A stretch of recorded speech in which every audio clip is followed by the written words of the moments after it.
अक्टूबर 1935 को डॉक्टर अम्बेडकर ने कहा, आप आत्म सहायता में विश्वास करते हो।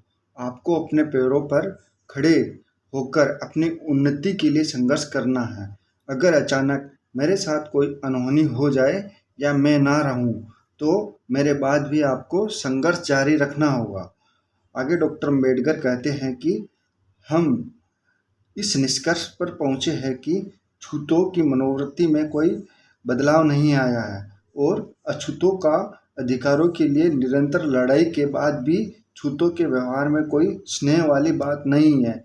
इस कारण हमने हिंदुओं से अलग होने का, स्वावलंबी होने का तथा संघर्ष से कामयाब होने का निर्णय लिया है। अक्टूबर 1935 को येवला के यात्री अधिवेशन में स्वागत समिति के अध्यक्ष अमृत राव ने दलित वर्ग के महान प्रदर्शन तथा भविष्य निर्माण के प्रति रुचि दिखाने पर अपनी प्रसन्नता व्यक्त करते हुए कहा, पतन की ओर अग्रसर हिंदूवाद और ब्राह्मणवाद कहना उचित था, क्योंकि यह श्रेणीबद्ध समाज के नाम पर केवल ब्राह्मण उच्चता को प्रतिष्ठित और लाभान्वित करता है। डॉक्टर अम्बेडकर ने कालाराम मंदिर प्रवेश आंदोलन का उल्लेख किया तथा पिछले 5 वर्षों में दलित वर्ग के लोगों से अमानुषिक व्यवहार किया गया। डॉक्टर अम्बेडकर ने बताया कि कैसे उनके न्यूनतम प्रारंभिक अधिकार और हिंदू समाज में समानता की बात व संघर्ष पूर्ण रूप से ठुकरा दिए गए।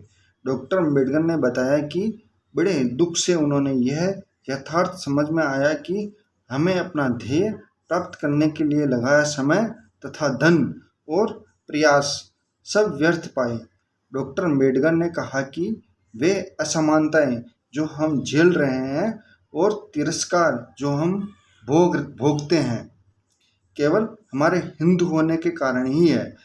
उन्होंने श्रोताओं से कहा कि क्या यह हमारे लिए बेहतर न होगा कि हम यह धर्म ही त्याग दें और किसी दूसरे धार्मिक आस्था को अपना लें, जहां हमें समानता का स्तर, सुरक्षा में स्थिति और न्यायोचित अधिकार मिलते हो।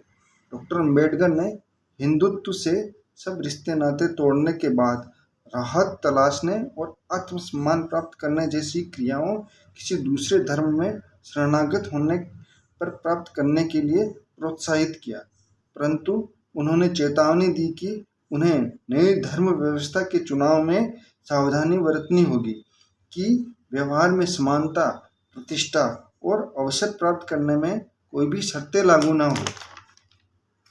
डॉक्टर अम्बेडकर अवगत कराते हुए कहते हैं कि दुर्भाग्यवश उनका जन्म एक अछूत हिंदू के यहाँ हुआ था। इसको रोकना उसके वश की बात नहीं थी, परंतु उन्होंने जन्म से तुच्छ और अपमानजनक व्यवस्था में जीना स्वीकार नहीं है और ऐसा करना उसके वश में है। डॉक्टर अम्बेडकर ने घोषणा की कि मैं पूरी गंभीरता से आप सबको विश्वास दिलाता हूं कि मैं हिंदू मरूंगा नहीं। इस वक्तव्य के बाद एक सिंधु हिंदू ने रक्त से लिखे पत्र द्वारा डॉक्टर अम्बेडकर को हिंदुत्व त्यागने पर जान से मारने की धमकी दी थी और अक्टूबर 1935 को डॉक्टर अम्बेडकर ने गांधी के वक्तव्य पर कहा कि हमने अभी निर्णय नहीं लिया कि किस धर्म को अपनाएंगे, परंतु गहन विचार तथा विचारों के आदान प्रदान के पश्चात हम इस दृढ़ निश्चय पर पहुंचे हैं कि हिंदू धर्म हमारे हित में नहीं है। डॉक्टर अम्बेडकर ने कहा कि असमानता ही वह तथ्य है जो बहस का आधार है। इसके चलते दलित जातियां पनप नहीं सकी।